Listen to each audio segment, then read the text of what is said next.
Hello everyone, आप सभी का स्वागत है हमारे यूट्यूब चैनल पवन के वीडियो में। हम आपकी वह प्रॉब्लम सॉल्व करने जा रहे हैं जो आपकी मेन प्रॉब्लम है। क्या है कि घटना चक्र तो पढ़ रहे हैं, लेकिन घटना चक्र जब पढ़ते हैं लेकिन सॉल्व नहीं हो पाता है। क्या नहीं हो पाता? सॉल्व नहीं हो पाता, क्योंकि बातें समझ में नहीं आती है। तो आज हम जो है टीपीए का थोड़ा सा बताने का प्रयास करते हैं कि सॉल्व कैसे करें। देखिए, पहला नंबर तो यह है कि अगर सॉल्व नहीं हो पा रहा है तो प्रयास कैसे करिए सॉल्व करने का।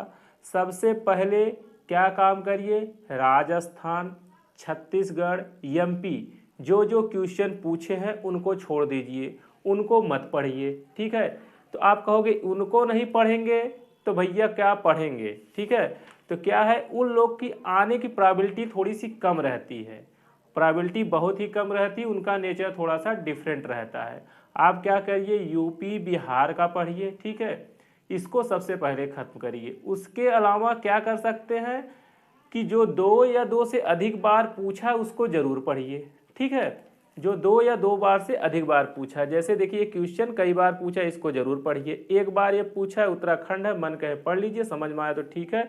एमपी आ गया, एमपी आप छोड़ सकते हैं। ठीक है, एमपी छोड़ दीजिए, उत्तराखंड छोड़ दीजिए, इनको चाहे छोड़ दीजिए या पढ़ के चलिए। लेकिन जो दो या दो बार से अधिक बार पूछा हो, चाहे जिस भी स्टेट का हो जरूर पढ़िए। लेकिन जो यूपी का है उसको जरूर पढ़िए, वो उसको जरूर पढ़िए, और जो दो या दो से अधिक बार पूछा है उसको पढ़िए। इसको पढ़ने के बाद जब आप सॉल्व कर लेंगे, अगर इसके बाद आपको समय मिलता है तो सॉल्व करिए, नहीं तो ना सॉल्व करिए। ठीक है, और सॉल्व करने का तरीका यह है कि आप, सबसे बेटर तरीका यही है कि आप घटना चक्र उठाइए, उसको सॉल्व करिए, प्लस बातें समझ में नहीं आ रही हैं, उसकी व्याख्या देखने समझ में नहीं आ रही है तो वेयर एक्ट उठा के पढ़ लीजिए। अगर बातें समझ में आ गई तो बहुत अच्छी बात, अगर नहीं आई तो इस समय देखिए आपको बहुत ज़्यादा समझने का वक्त नहीं है, टाइम नहीं है। और प्री क्या है, प्री जो है मेन रूप से आपको फैक्ट पता होना चाहिए, बस उसी पर निर्भर है। तो वहाँ पर जो फैक्ट पूछेगा उसी को आपको आना चाहिए। जिस तरीके से हो सकता है उस फैक्ट को आप पूर्ण रूप से जितना समझना है उतना अभी ना समझ पाए, क्योंकि अभी टाइम नहीं है।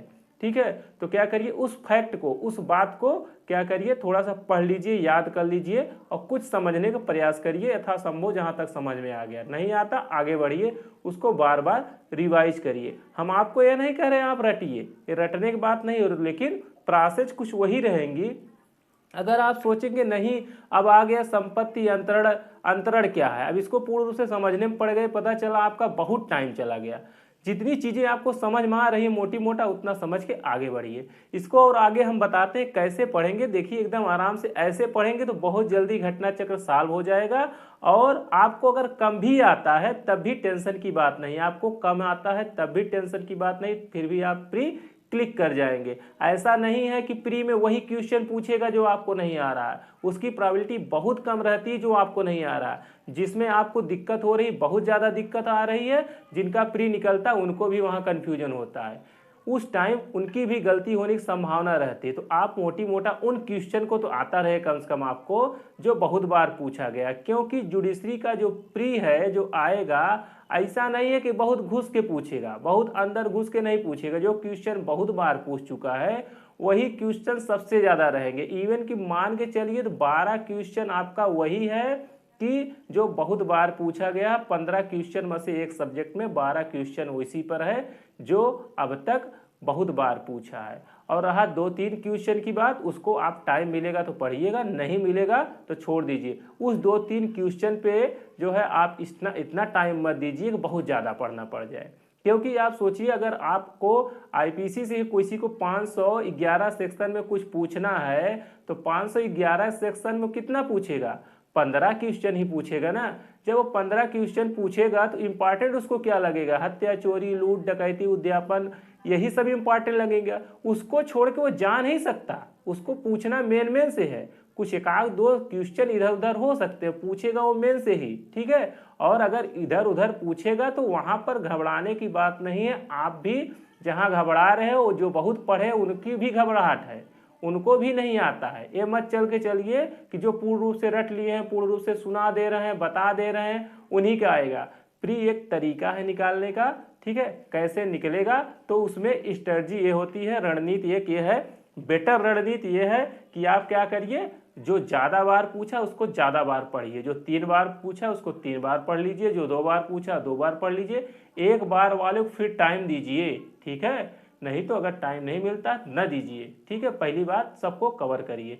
तो आते हैं आज हम थोड़ा सा टीपीए बताते हैं, टीपीओ को बताते हैं कैसे पढ़ेंगे आराम से, कि देखिए किस तरीके से वेयर एक्ट और घटना चक्र पढ़ेंगे, आराम से सॉल्व होता चला जाएगा, ठीक है। तो आते हैं इस पर, देखिए ये रहा संपत्ति अंतरण अधिनियम 1882। क्या है संपत्ति अंतरण अधिनियम 1882? यह जो देखिए सेक्शन 1 से लेके या सेक्शन 2 बताया है। सेक्शन 1 से लेके 2 तक आपको कुछ नहीं पढ़ना है। जो अब तक पूछा है सबसे अधिक बार बस यही पूछा है कि यह किस तारीख को प्रवृत्त हुआ या लागू हुआ। तो यानी यह पूछा है कि जो है संपत्ति अंतरण अधिनियम किस डेट को लागू हुआ। इसको देखिए बहुत लिखे हम, वेरी मोस्ट इम्पॉर्टेंट है, 3 बार से ज़्यादा बार पूछा गया। बस इसको, इस डेट को आप याद कर लीजिए, 1 जुलाई 1882 के प्रथम दिन को क्या हुआ था, संपत्ति अंतरण अधिनियम लागू हुआ था। इसके अलावा कुछ नहीं पूछा है। इसके बाद आपको बहुत ज़्यादा पढ़ना भी नहीं है। और सेक्शन 2 क्या कहता है, देखिए सेक्शन 2 जो है यह निरसन से संबंधित है। सेक्शन 2 में कुछ नहीं पढ़ना, सेक्शन भी नहीं याद करना, बस इसके अंदर की एक फैक्ट याद करना है। क्या याद करना है इसका फैक्ट? इसका फैक्ट बस इतना याद करना है सेक्शन 2 में कि भैया देखिए क्या था कि यह जो अधिनियम है, कौन सा अधिनियम कह रहा है, इस अधिनियम के दूसरे अध्याय यानी टीपीए का अध्याय 2 की कोई भी बात मोहम्मदन विधि के किसी नियम पर प्रभाव नहीं डालने वाली समझी जाएगी। यानी सेक्शन 2 यह कह रहा है कि ये जो हमारा संपत्ति अंतरण अधिनियम है, यह अध्याय 2 को हम देख लेते हैं कहाँ से कहाँ तक है। देखिए अध्याय 2 यह दिया है, अध्याय 2 दिया है, देखिए अध्याय 2 रहा, ये शुरुआत हुआ अध्याय 2। और सेक्शन देखिए 5, 6, 11, 17, 18, 20, 22, देखिए बढ़ते जाइए 30, 35, 40, ये कहाँ तक है, 52 का तक है। यानी अध्याय 3 आ गया, इसके पहले अध्याय 2 है। तो हम कह सकते हैं कि यह अध्याय 2 यानी सेक्शन 5 से लेकर, ठीक है, सेक्शन 5 से लेकर सेक्शन कहाँ तक, सेक्शन जाएगा 53 का तक, जो बातें बताई गई हैं अर्थात अध्याय 2 वाली बातें मुस्लिम पर लागू नहीं है, ठीक है। बस इतनी सी बात है, सेक्शन 2 खत्म, सेक्शन 1 भी खत्म आपका, सेक्शन 2 भी खत्म। और यह क्वेश्चन सिर्फ एक बार पूछा है कि अध्याय 2 जो है मोहम्मदन विधि पर क्या होता है, जो है लागू नहीं होता अध्याय 2। बस आपको 2 बातें याद करनी है, 1 जुलाई को हमारा यह लागू हुआ, ये 5-6 बार पूछा गया है। दूसरी बार यह पूछा गया है कि यह जो है अध्याय 2 जो है मोहम्मदन विधि पर लागू नहीं होता, एक बार यह पूछा। लेकिन एक बात और ध्यान दीजिए कि क्या हुआ, एक केस आई, कौन सी केस आई, केस का नाम था सादिक हुसैन वर्सेज हाशिम अली। सादिक हुसैन वर्सेज हाशिम अली में कहा गया भैया बात तो सही है, टीपीए का अध्याय 2 मोहम्मदन विधि पे लागू नहीं होता है, लेकिन जो इसका सेक्शन 35 है वह लागू होता है। अब सेक्शन 35 में क्या ऐसी बातें हो गई जो लागू होता है, तो सेक्शन 35 आएगा, उसको हम लोग देख लेंगे, एकदम आराम से समझ में आ जाएगा। अभी बस हमको इतना फैक्ट याद रखना है कि भैया क्या है कि सादिक हुसैन वर्सेज हाशिम अली में कहा गया कि अध्याय 2 का जो सेक्शन 35 है वह मोहम्मदन विधि पे लागू होता है। लेकिन हमारा सेक्शन 2 क्या कह रहा है कि अध्याय पूरा 35 अर्थात सेक्शन से 5 से लेकर 53, सेक्शन 5 से लेकर जो है हमारा सेक्शन 5 से लेकर हो गया जो है, देखिए यहाँ 53 का तक क्या है, वह क्या होगा, उस पर लागू नहीं होगा मोहम्मदन विधि पर। यानी ये सब जो बातें बताएगी मुस्लिम लॉ को उसके लिए बाध्य नहीं है 35 को छोड़कर। इतनी बातें क्लियर हो गई। इतने में आपके पास 6-7 क्वेश्चन घटना चक्र का सॉल्व हो गया। और विश्वास करिए इससे ज़्यादा कहीं से कुछ नहीं आएगा। थोड़ी सी एक बातें थोड़ा सा ध्यान दे सकते हैं जो, और अभी तक तो पूछा नहीं लेकिन पढ़ सकते हैं। क्या पढ़ सकते हैं, जैसे देखिए कोई भी एक्ट हो जो 10 है उसको याद कर लीजिए, 1-2 क्वेश्चन समझ लीजिए पक्का है आएगा। दो चार क्वेश्चन भी आ सकते हैं। पिछली बार जो है काफ़ी क्वेश्चन इसी से पूछ लिया था, जो ट्रेंड है, हालांकि बहुत बार पूछा नहीं, लेकिन वर्तमान ट्रेंड के हिसाब से देखिए क्या है कि अधिनियम संख्या क्या है। अधिनियम संख्या टीपीए कितना है 4, ए फैक्ट है, इसको आप याद कर लीजिए। ठीक है, तो टीपीए का अधिनियम संख्या क्या है 4 है, इसको याद कर लिए। इसके अलावा देखिए जो यहाँ पर डेट दी रहती है यही बताता है कि कब राष्ट्रपति या गवर्नर जनरल ने सिग्नेचर किया। तो 17 फरवरी 1882 को गवर्नर जनरल ने सिग्नेचर किया। दो फैक्ट हो गया, यहाँ से आपकी 2 क्वेश्चन आने की प्रोबेबिलिटी है, इससे ज़्यादा आपको पढ़ना नहीं है। बस भैया टीपीए के अधिनियम संख्या 4 ये फैक्ट है, याद करने वाली बात है, बहुत समझने वाली बात नहीं है। प्री में फैक्ट ही बहुत कुछ माने रखता है। तो टीपीए का अधिनियम संख्या 4 इसको याद कर लीजिए। 17 फरवरी 1882 को क्या हुआ कि गवर्नर जनरल ने सिग्नेचर किया। ठीक है, उसके अलावा इसकी थोड़ी सी उद्देश्य का याद कर लीजिए। उद्देश्य की हम 2 ही बात होती है, समेकित, संशोधित और परिभाषित। यही 3 में से कुछ पूछता है, इसमें क्या है परिभाषित किया गया और संशोधित, ये 2 बातें याद कर लीजिए। यानी इसका उद्देश्य क्या है, कुछ बात को डिफाइन करना चाहता है और कुछ चीज़ों को, यानी 1882 में जो कुछ एक्ट थे उनको क्या कर रहा है, या जो कुछ नियम कानून थे उनका थोड़ा संशोधन करना चाह रहा है। ये 2 बात जान रहा है, इसी 2 को याद कर लीजिए। उद्देश्य का इसका क्या है, परिभाषित करना और संशोधित करना। समेकित इसमें दिया नहीं है। समेकित कोई बात तब आता है जब कुछ एक्ट बिखरे हुए उनको इकट्ठा करना हो, कुछ नियम कानून बिखरे हुए उनको इकट्ठा करे तो समेकित आता है। तो टीपीए इसके लिए बना नहीं था। मोटी मोटा आपको फैक्ट याद रखना है, परिभाषित और संशोधित करना प्री या पॉइंट व्यू से। यानी हम लोगों ने 10-12 क्वेश्चन सॉल्व कर लिया, जिसमें से 6-7 क्वेश्चन ऐसे हो गए जो अभी तक पूछे गए हैं। 3-4 क्वेश्चन जो यहाँ बताए गए ये सब संभावित हैं। ठीक है, इतने से आप इतना सॉल्व कर लिए। अभी आपको हम दिखाते हैं कैसे सॉल्व कर लिए, देखिए अभी आके दिखाते हैं। ठीक है, आपको विश्वास भी हो जाएगा कि बस इतने पढ़, देखिए पगला के देखिए वही पूछे हैं, देख लीजिए आप क्या कहेंगे। देखिए एक कब पूछा है 2015, 2015, 2016, 2014, 2019। एमपी में 2015 में पूछा है, यूपी में 2015-16 दोनों में पूछा है, छत्तीसगढ़ में 2014 में पूछा, 2019 में। कौन सा प्रश्न, संपत्ति अंतरण अधिनियम 1882 कब लागू हुआ।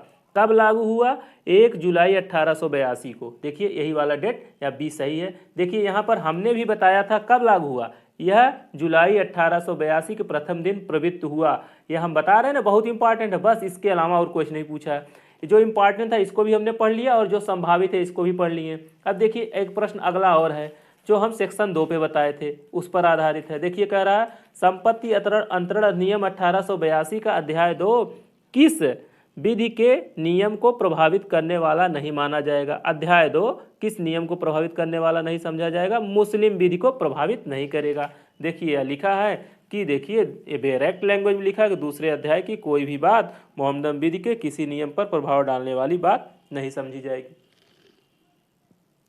ठीक, तो हमको बस इतना ही पढ़ना था। यही 2 लाइन में हमने देखिए 1 2 3 4 5 6 7 8 क्वेश्चन सॉल्व कर लिए। एक ही क्वेश्चन नहीं, 7-8 बार है और इसकी संभावना बहुत ज़्यादा है। ठीक है, इसकी जो संभावना थी इसको भी बता दिए। इसके अलावा जो हम एक केस बताए थे भैया, लेकिन क्या है अध्याय 2 में होते हुए भी सेक्शन 35 जो है क्या है मोहम्मदन विधि पर लागू होगी। यह सादिक हुसैन वर्सेस हाशिम अली में कहा गया। अब कहोगे आप ये तो यहाँ पर केस पूछा नहीं है। पूछा है, आगे जब सेक्शन 35 पढ़ेंगे तो वहाँ पर वह एक बार पूछा है। ठीक भैया, तो यहाँ तक हो गया। हम लोग क्या करते हैं, आगे बढ़ते हैं।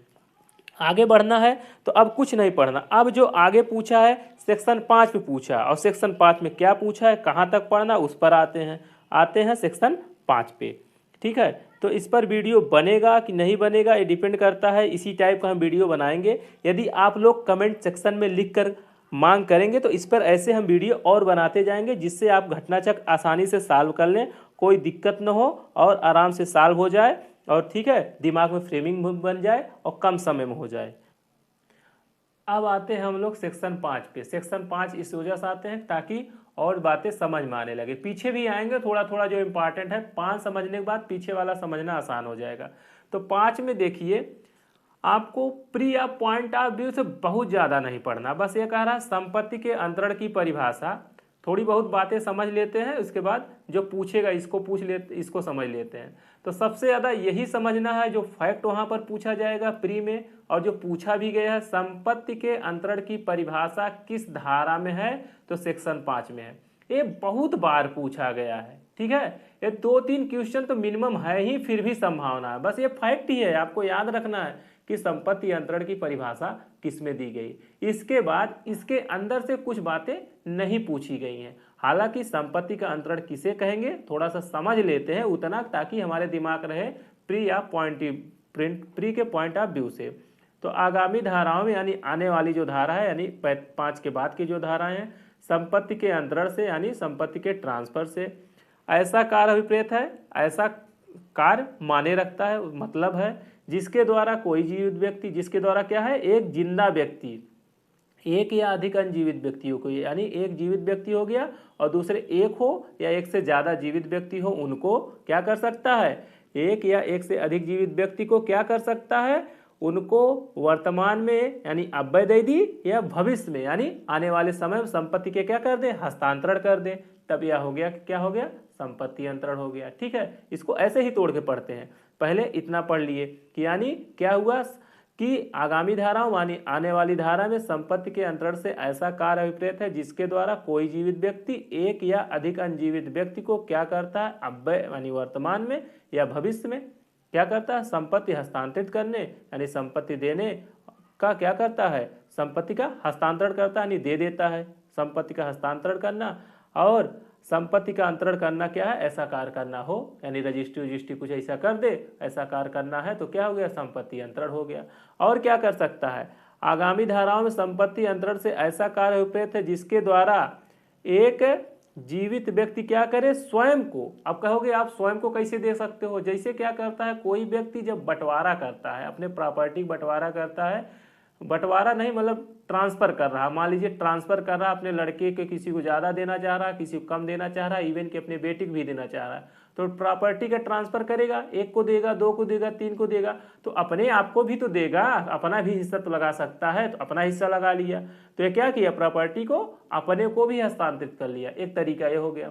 दूसरा तरीका क्या हो सकता है, जब कोई व्यक्ति ट्रस्ट बनाता है तो क्या करेगा, अपने आप को कहेगा कि जब तक हम जिंदा हैं इस प्रॉपर्टी के मालिक हम हैं, और जब हम मर जाएंगे तो यह जो है as a TD college, as a मान लीजिए इलाहाबाद विश्वविद्यालय, कुछ इसी टाइप की चीज़ें जो इन लोगों ने क्या किया है, क्या कर दिया, इनको क्या कर दिया इन लोगों ने एज ए ट्रस्ट के रूप में, कि इसमें क्या होगा, सिर्फ शिक्षण संस्थान के कार्य चलेंगे, सिर्फ पढ़ाई होगी। यानी जब तक वो जिंदा थे तब तक तो उनका था, उसके बाद उसको क्या कर दिए, अपने मरने के बाद क्या कर दिए, उस ट्रस्ट के नाम बना दिए। यानी यहाँ पर प्रॉपर्टी जब तक जीवित थे तब तक के लिए अपने आप को क्या कर दिए, हस्तांतरित कर दिए।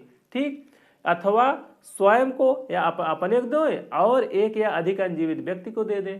ठीक है, यही तरीका है। मोटी मोटा ये सब बातें अगर नहीं समझ में आई फिर भी एक लाइन में कह दीजिए, संपत्ति के अंतरण का मतलब ऐसा है, एक जिंदा आदमी दूसरे जिंदा आदमी कुछ दे दे, या एक जिंदा आदमी अपने आप को प्लस और एक दो को और जिंदे आदमी को क्या करे, प्रॉपर्टी को ऐसे दे दे, कैसे दे दे, जिस तरीके संपत्ति का क्या होता है, हस्तांतरण होता है। जैसे वर्तमान समय में प्रॉपर्टी लेनी है आपको तो रजिस्ट्री कराओगे, उस तरीके से कर दिए तो हस्तांतरण तब भी हो गया। ठीक है, तो ये बातें हो गई। आपको बस याद यही रखना है यहाँ पर कि संपत्ति अंतरण की परिभाषा किस में दी है, सेक्शन 5 में दी है। इससे ज्यादा प्री के पॉइंट ऑफ व्यू से कुछ नहीं इंपॉर्टेंट है। ठीक है, लेकिन यहाँ पर सेक्शन 5 में जीवित व्यक्ति कौन कौन है ये बहुत ज़्यादा समझना है। यहाँ जीवित व्यक्ति भले लिखा है लेकिन इसके अंतर्गत आप कंपनी को भी समझोगे। देखिए जीवित व्यक्ति के अंतर्गत कंपनी या संगम या व्यक्तियों का निकाय सम्मिलित है। बस इतना याद कर लीजिए, ये भी 3-4 बार क्वेश्चन पूछा है। यानी आपको प्री ऑफ पॉइंट व्यू से सेक्शन 5 में बहुत कुछ नहीं पढ़ना, बस इतना पढ़ना है, इतना याद रखना है कि कोई पूछ ले भैया संपत्ति अंतरण की परिभाषा किस में दी है, सेक्शन 5 में दी है, बस बात खत्म। दूसरी बात क्या कि इसमें जो कहा है कि एक जीवित व्यक्ति दूसरे जीवित व्यक्ति को संपत्ति अंतरण कर देगा, तो उस जीवित व्यक्ति में कौन है, जीवित व्यक्ति है ही, उसके अलावा वह भी व्यक्ति है, यानी चाहे कंपनी हो, चाहे संगम हो, चाहे निगमित निकाय हो, वह भी क्या माना जाएगा, जीवित व्यक्ति माना जाएगा। बस इतना आपको जानना है। देखिए आते हैं घटना चक्र पे। देखिए इसके अलावा प्रश्न भी कुछ नहीं पूछा है, देखिए लेकिन कई प्रश्न बने हैं। आते हैं इस पर, देखिए देखते हैं कौन कौन से प्रश्न है, कैसे कैसे पूछे हैं।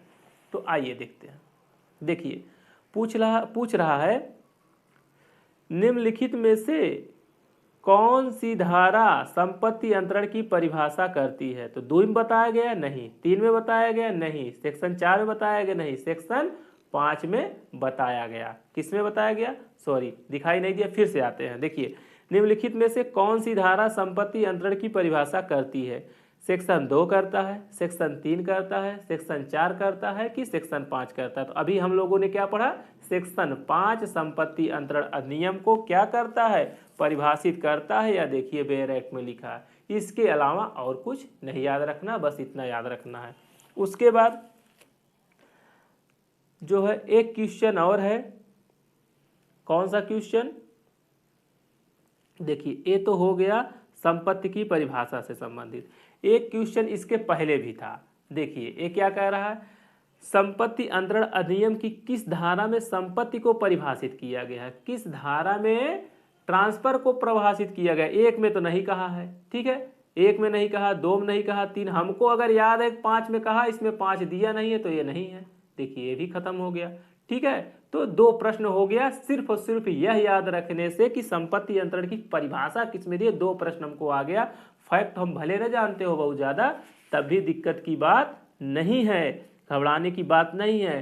प्री निकालना जो है बहुत ज़्यादा जानकारी की वजह नहीं है, फैक्ट याद रखना। फैक्ट कैसे याद होगा, उसी को बार बार पढ़िए और उस तरीके से पढ़िए, कैसे पढ़ना है जैसे हम बता रहे हैं ऐसे पढ़िए, ठीक है। ऐसे पढ़ेंगे तो कन्फर्म है प्री आपका नहीं रुकेगा। और मेंस जो है अगर आपका प्री नहीं रुका तो मेंस बहुत टफ नहीं है, प्री से ही मेंस बन जाता है, उस समय आने पर बताया जाएगा। अभी बस इतना ही समझिए, प्री निकाल लीजिए, ठीक है। प्री निकल गया तो आप जज बन गए, उसके बाद बहुत टफ नहीं है, प्री निकालना ही क्या है, टफ है। आते हैं इस पर, सेक्शन 5 पे और कौन कौन से प्रश्न पूछे गए हैं इस पर हम आते हैं। अभी आपको दिखाते हैं कि सेक्शन 5 पर आते हैं और जो प्रश्न पूछा है किससे संबंधित, जो थोड़ा सा ऐसा है कि जो पूछा है सेक्शन 5 पे ही। देखिए ये भी क्या पूछा है, संपत्ति अंतरण अधिनियम निम्न में से कौन सी धारा संपत्ति अंतरण को परिभाषित करता है। देखिए उत्तराखंड में भी पूछा गया, 5 करता है, फिर ये प्रश्न हो गया।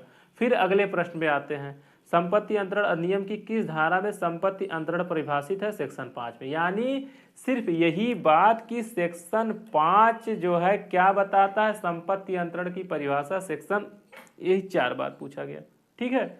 अब आते हैं जो हम आपको दिखाए थे कि भैया इसमें जीवित व्यक्ति के अंतर्गत कंपनी या संगम या व्यक्तियों के निकाय हैं, इस पर भी देखिए बहुत ज़्यादा क्वेश्चन पूछे गए और पूछे भी इसी पर से जाएंगे, ठीक है।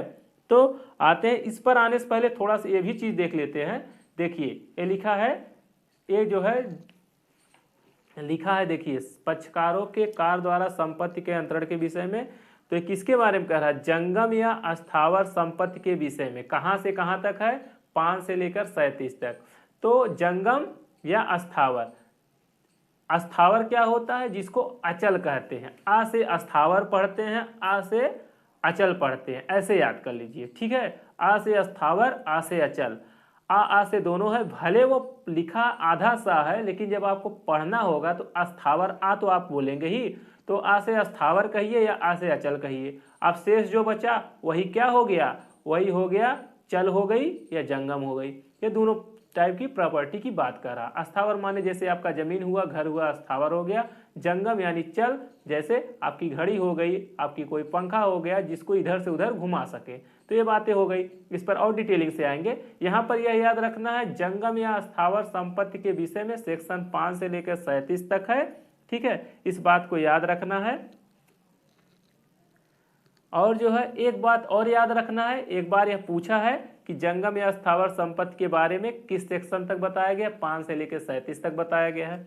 एक बात और याद रखना है कि देखिए जो विभाजन होता है, विभाजन एक संपत्ति अंतरण नहीं है। क्यों नहीं है, वीएन सरीन बनाम अजीत कुमार में कहा गया, इस वजह से नहीं है, एक वजह यह है। और एक वजह यह भी है, विभाजन जो होता है, देखिए जैसे आपके पिताजी में और आपके चाचा जी में जो बंटवारा हुआ वो प्रॉपर्टी उनको ऑलरेडी ही थी, उनकी हित निहित था, ऑलरेडी था, क्योंकि दादा परदादा द्वारा बनाया गया प्रॉपर्टी था। बस ये कंफर्म नहीं था कौन किधर रहेगा सॉरी, तो यही कंफर्म नहीं था कि कौन किधर रहेगा, तो वही बात की सुनिश्चित हो गई। वही निश्चित होना, तो आप वो आप ट्रांसफर कोई किसी को नहीं किया, उनको ऑलरेडी हुआ था। एज ए पिता की संपत्ति उनका ऑलरेडी था, उनका हित निहित था। इस पर कभी डिटेलिंग में बात करेंगे, ठीक है।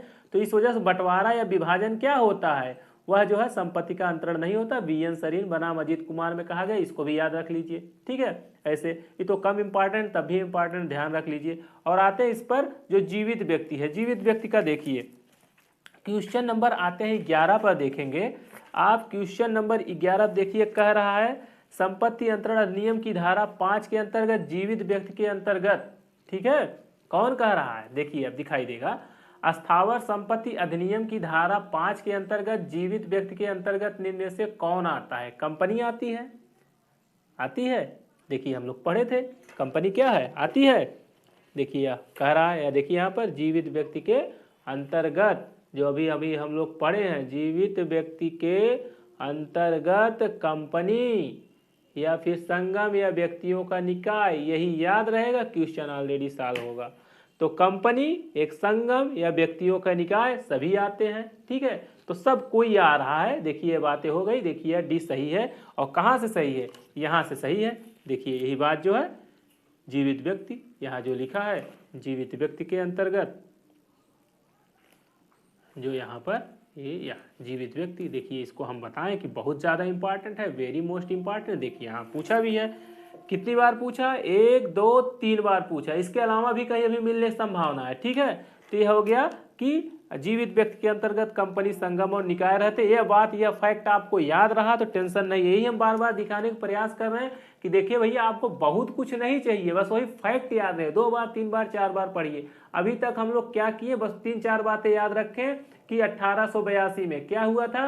1882 में यह जो है 1 जुलाई 1882 को आईपीसी लागू हुआ, तो 1 जुलाई 1882 को टीपीए लागू हुआ। और जब यह बात हमने कहा कि जब लागू हुआ, जब हमने कहा, रुकिए, ओवरऑल मेरा कहने का मतलब यह है हमने 4-5 फैक्ट सिर्फ पढ़े, उससे हमको काफ़ी चीज़ें याद हो गई और काफ़ी चीज़ें घटना चक्र के भी साल हो गई, बहुत ज़्यादा नहीं पढ़े। नंबर 1 कि क्या पढ़े भैया, 1 जुलाई 1882 को क्या हुआ, 1 जुलाई 1882 को यह लागू हुआ। क्या लागू हुआ, टीपीए। इससे हमारा 5-6 क्वेश्चन सॉल्व हो गया। सेक्शन 2 पढ़े भैया, देखिए मोहम्मदन विधि में, यह मोहम्मदन विधि में क्या होता है, लागू नहीं होता है, तो मोहम्मदन विधि की कह दिए। सेक्शन 2 मोहम्मदन विधि वाली हो गई। सेक्शन 5 में बहुत कुछ नहीं पढ़े, बस यह पढ़ लिए भैया सेक्शन 5 में कि देखिए यही याद रखना है कि किस में है संपत्ति अंतरण की परिभाषा, सेक्शन 5 में कहा गया है, इसको हम याद रख लिए। तो 4 क्वेश्चन हमारा इससे सॉल्व हो गया। एक क्वेश्चन हमारा इससे सॉल्व हो जा रहा है कि जो है जंगम या स्थावर संपत्ति के अंतरण के विषय में सेक्शन 5 से लेकर 37 तक करा। ये भी फैक्ट की बात है, ये भी फैक्ट की बात है, ये भी फैक्ट की बात है कि जो यहाँ पर प्रॉपर्टी ट्रांसफर करेगा जो जीवित व्यक्ति होगा, जीवित व्यक्ति के अंतर्गत कंपनी या संगम या व्यक्तियों का निकाय भी आता है, ये भी फैक्ट है। देखिए जीवित व्यक्ति पर एक प्रश्न और है, प्रश्न नंबर 14 देखिए, ये भी जीवित व्यक्ति पर है। देखिए क्या कह रहा है, संपत्ति क्या कह रहा है कि भैया 14 वाले पाते हैं, ठीक है। 14 कह रहा है संपत्ति अंतरण अधिनियम 1882 के अधीन जीवित व्यक्ति शब्दावली में सम्मिलित नहीं है। कंपनी, संगम, व्यक्तियों के निकाय, ये तीनों सम्मिलित है, यानी मूर्ति सम्मिलित नहीं है, ठीक है। तो आप ये देखिए 2 बार पूछा है, कितने बार हो गया, जीवित व्यक्ति 5-6 क्वेश्चन हो गए हमारे, 5-6 क्वेश्चन हो गया, और इससे ज़्यादा कहीं भाग के पूछेगा भी नहीं, टेंशन नहीं लेने का, ठीक है। तो आते हैं आगे। हमारा ये वीडियो आप लोग को कैसा लगा, इसको आप प्लीज़ बताइएगा। अगर आप लोग बताएंगे, इस पर कमेंट करेंगे, कमेंट की संख्या ज़्यादा होगी, यदि पब्लिक का डिमांड होगा कहने का मतलब, तो हम क्या करेंगे, इस पर और वीडियो बनाएंगे। और आपका जो है क्या हो जाएगा, ये घटना चक्र जो हुआ, घटना चक्र हो गए जो आप सॉल्व करने में परेशान हो रहे हैं, कोई भी सब्जेक्ट है एकदम आसानी से सॉल्व हो जाएंगे, एकदम आराम से सॉल्व हो जाएंगे। और इतना सॉल्व हो जाएंगे कि वहाँ पर आराम से आपको आएगा, माइनस मार्किंग की टेंशन नहीं रहेगी। अभी थोड़ा सा क्या था, ये टीपीए शुरुआती थी, ठीक है। तो शुरुआती में कोई भी चीज़ होता है उसको थोड़ा सा इंटरेस्ट बनाने में टाइम लगता है, और भी ये इंटरेस्टिंग है, बहुत ज़्यादा इंटरेस्टिंग है, क्योंकि शुरुआत में कुछ एकदम फैक्ट ही टाइप था, तो थोड़ा सा इंटरेस्टिंग कम, लेकिन आगे बढ़ते हुए जैसे जाएंगे और भी ज़्यादा इंटरेस्टिंग हो जाएगा। आपको टीपीओ को पूर्ण रूप से स्ट्रक्चर भी क्लियर हो जाएगा, माइनस मार्किंग की टेंशन नहीं रहेगी और फंसने की भी टेंशन नहीं रहेगी, अगर इस तरीके से पढ़ते जाएंगे। आप लोग कमेंट करके बताइएगा प्लीज़। अगर कमेंट करेंगे, अगर ज़्यादा से ज़्यादा कमेंट रहेगा तो हम क्या करेंगे, इसी तरह जो है पूरे सब्जेक्ट का बनाने का प्रयास करेंगे या अधिकांश सब्जेक्ट का बनाने का प्रयास करेंगे। ज़्यादा से ज़्यादा प्रयास करेंगे, कम से कम लॉ वाला पोर्शन जो है कवर हो जाए। ठीक है, धन्यवाद।